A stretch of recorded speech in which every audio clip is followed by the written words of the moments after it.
আমার বিরুদ্ধে 5টা নাকি গ্রেফতারি পরোয়ানা আছে, একটা দেখাতে পেরেছে, তাও সেটা অনেক পরে। আর ওই যে পাসপোর্ট ব্লক করে দেয়, সেই কারণে পরে আমি বলেছি তাহলে যেহেতু আমার একটা অন্য দেশের পাসপোর্ট আছে, আপনি তাহলে সেই অ্যাম্বাসিকে আপনারা যোগাযোগ করবেন। তারপর আমি এই আপনাদের আন্দোলন সংগ্রাম এবং আপনাদের যে একটা হ্যারাসমেন্ট গেল তোমাদের, এইটার জন্য আজকে এই সিদ্ধান্তটা নিতে বাধ্য হয়েছে। কিন্তু এরকম তো হওয়ার কথা ছিল না। আমরা কি এক একবার এক একটা অন্যায় আর আমরা দলে দলে বাসা থেকে বের হয়ে ছুটে এসে রাজপথে থাকবো? এটি কি আমাদের দায়িত্ব? আর ওনারা সরকারে বসে থাকবেন? এটার একটা পরিষ্কার একটা হ্যাস্ত হওয়া দরকার। তারেক ভাই যে ধারাটা বললে ধারাটা চেঞ্জ করতে হবে, ধারাটা নিয়ে আচ্ছা, সরকার যে বিচার বিভাগ সংস্কারের প্রস্তাবগুলো দিয়েছে তার ভিতরে কিন্তু বিচারকের বিচার হওয়ার যে একটা ব্যবস্থাপনা সেটা নাই। আমি দেখেছি দণ্ডবিধি 77, এটা হলো বিচারকরা যদি ভুল বিচার করে, অন্যায়ভাবে কাউকে কষ্ট দেয়, অন্যভাবে কাউকে ফাঁসি দেয়, তাহলে এই বিচারকের কোনো শাস্তি হবে না। বলা হয়েছে যে ওই বিচারক আসলে সরল মনে এই ভুল বিচার করেছে। এই ধরনের সরল মনে ভুল বিচার একজন বিচারককে কসাই বানাবে, কখনো কখনো জাল্লাদ বানাবে। আমরা এটা বলছিলাম এটা চেঞ্জ করতে হবে, কিন্তু বিচার বিভাগ সংস্কার প্রস্তাবনা সরকারের দেওয়া যে প্রস্তাবনা কমিশনের, সেইখানে কিন্তু এই এমসিকিউ নাই। আরও অনেক এমসিকিউ আছে, কিন্তু মূল যে সমস্যা বিচারকরাও যে অন্যায় করে, ক্রাইম করে, ঘুষ খায়, দুর্নীতি করে, সেটা কিন্তু নাই। আজকে সাধনা আপু কিন্তু বিচারকদের এই ভুল মানে এই সরল বিশ্বাসে ভুলের বলি আজকে। হ্যাঁ, এখন তাকে পেয়ে আপনার আসলে কি এখন কি আপনার অনুভূতি? আমরা তো একসাথে দীর্ঘদিন আন্দোলন করেছি, আমরা এটা আশাও করিনি এই সময় এসে এই হ্যারাসমেন্ট হবে। আপনাদের বোন আসবে, আমরা নিয়ে যাব, এটাই তো আমরা আশা ছিল, কিন্তু মাঝখানে অনেকটা সময় পেরেশানি গেল। এবং আমি বলেছি যে আমি কোনো জামিন নিতে যাব না, এবং আমি বলেছি যাব না মানে যাব না। এই মামলাগুলো প্রত্যাহার করতে হবে, এই মামলাগুলো খারিজ করতে হবে। এই মামলার পিছনে আমি তো একটা সামান্য, আমি নিশ্চিত লক্ষ লক্ষ মানুষ সারা দেশে ছড়িয়ে ছিটিয়ে আছে যারা মিথ্যা মামলার হয়রানির শিকার। এবং এটা সম্পূর্ণ বিচার বিভাগ, আমি জানি না আবার কি বলবে, কোর্ট অফ কন্টেম্প্ট, মানে ওইটারও আবার অভিযোগ আনতে পারে কিনা। কারণ একবার একটা সংবাদ সম্মেলন করেছিলাম বলে গোবিন্দবার আরেকটা মামলা দিয়েছিল সাইবার সিকিউরিটি অ্যাক্টে, যে আমি নাকি এশিয়ান ডেভেলপমেন্ট ব্যাংক এবং বাংলাদেশ পুলিশের সম্মানহানি করেছি। তো আজকে হয়তো আবার বিচার বিভাগ করবে যে বিচার বিভাগের সম্মানহানি করছি না, আমরা ন্যায় বিচার চাই। এটা বিচার বিভাগের জন্যই ভালো, বিচার বিভাগের সম্মান বৃদ্ধি হবে। ভিতরে আপনাকে আসলে আইনশৃঙ্খলা বাহিনী তো অনেক একাধিক রয়েছে, আসলে কারা আপনাকে? এটা স্পেশাল ব্রাঞ্চ, এসপি, ইমিগ্রেশনটা এসপি দেখবে। আচ্ছা, এখন আসার সময় আসলে কি বলে আপনাকে আবার ছেড়ে দিল? আমাকে বলেছিল মুচলেখা দিতে যে আমি কালকে গিয়ে জামিন নিব, আইন প্রক্রিয়ায় চালাবো। আমি বলেছি যে না, বেআইনি যে জিনিসটা করা হচ্ছে সেটাকে আমি তো ন্যায্যতা দিব না, আমি সেটা ন্যায্যতাও দিব না, বৈধতাও দিব না। আমি বলেছি নো, আমি কোনো ওই মুচলেখা আমি দিব না। এবং আমি বলেছি যে আপনারা এখনো হয়তো বুঝেন নাই, অ্যারেস্ট করলে অ্যারেস্ট করবেন, মুচলেখা দিয়ে আমি বের হব না, কারণ তাহলে আমার একটা মিথ্যাকে স্বীকার করে নেওয়া হয়।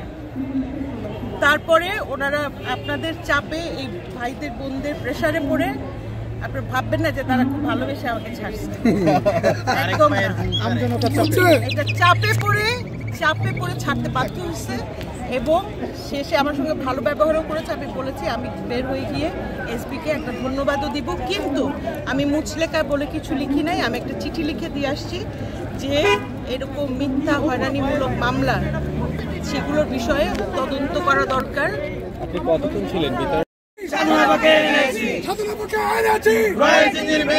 গোবিন্দ গোবিন্দ হুঁশিয়ার সাবধান, হুঁশিয়ার সাবধান, গোবিন্দ গোবিন্দ হুঁশিয়ার সাবধান, গোবিন্দ চামড়া তুলে দেব আমরা, রয়ের চামড়া তুলে দেব আমরা, দোসরের চামড়া তুলে দেব আমরা, রয়ের চামড়া তুলে দেব আমরা, গোবিন্দপুরের চামড়া তুলে দেব আমরা। আমরা খুব সতর্কভাবে বলছি আজকে,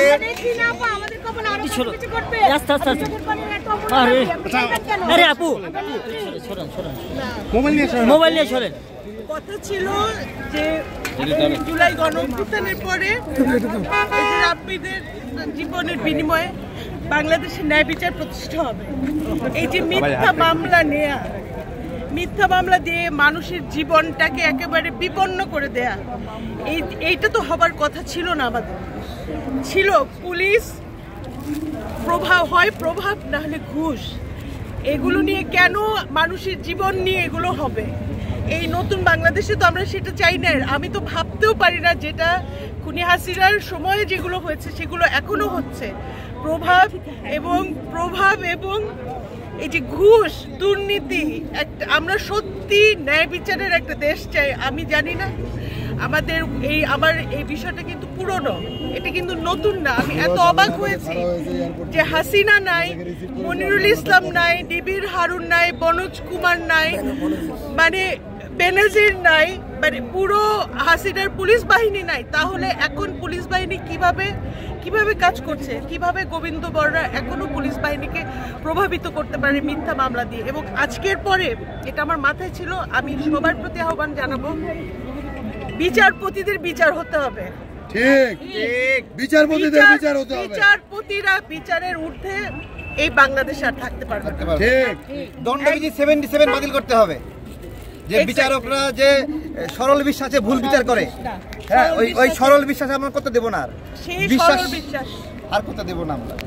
যারা বিচার বিভাগ, বিচার ব্যবস্থা সংস্কার কমিশনে আছেন, তাদের প্রতি এই সুযোগে আমি বলবো, এই দণ্ডবিধি বাতিল তো করবেনই, একটা কমিশন চাই, যেই কমিশনে আমরা সাধারণ মানুষ, যাদের ঘুষ দেওয়ার ইচ্ছা নাই, যাদের বড় কাউকে ধরার মতো অবস্থা নাই, প্রভাব প্রতিপত্তি নাই, যারা চাটুকারি দালালি করে না, তাদের জন্য একটা ওয়ান-স্টপ সার্ভিস হোক বা একটা অভিযোগ কেন্দ্র হোক। সেখানে আমরা বিচারকদের বিরুদ্ধে অভিযোগ দিতে চাই যে কিছু কিছু মামলার সাদা চোখে দেখা যায় যে এই মামলার কোনো মেরিট নাই, এই মামলার কোনো সত্যতা নাই, এটা মন গড়া মামলা। সেই রকম মামলা কেন সিএমএম কোর্ট হোক, অন্য যে কোনো কোর্ট হোক, ম্যাজিস্ট্রেটরা সেই সমস্ত মামলা বিনা পরীক্ষা নিরীক্ষায় গ্রহণ করতে পারবে না। 2, পরীক্ষা নিরীক্ষার জন্য যে ডিবি, এসবি এবং পুলিশ ব্যুরো অফ পিবিআইতে পাঠান, সেখানেও তো ঘুষ বাণিজ্য চলে, সেখানেও তো প্রভাব প্রতিপত্তি চলে। কারণ ওই যুক্তি দিয়ে আমাদেরকে আর আটকানো যাবে না। আমি সবার কাছে আহ্বান জানাচ্ছি, আপনারা যারা মিথ্যা মামলার শিকার যোগাযোগ করেন। আমরা একটা বিষয়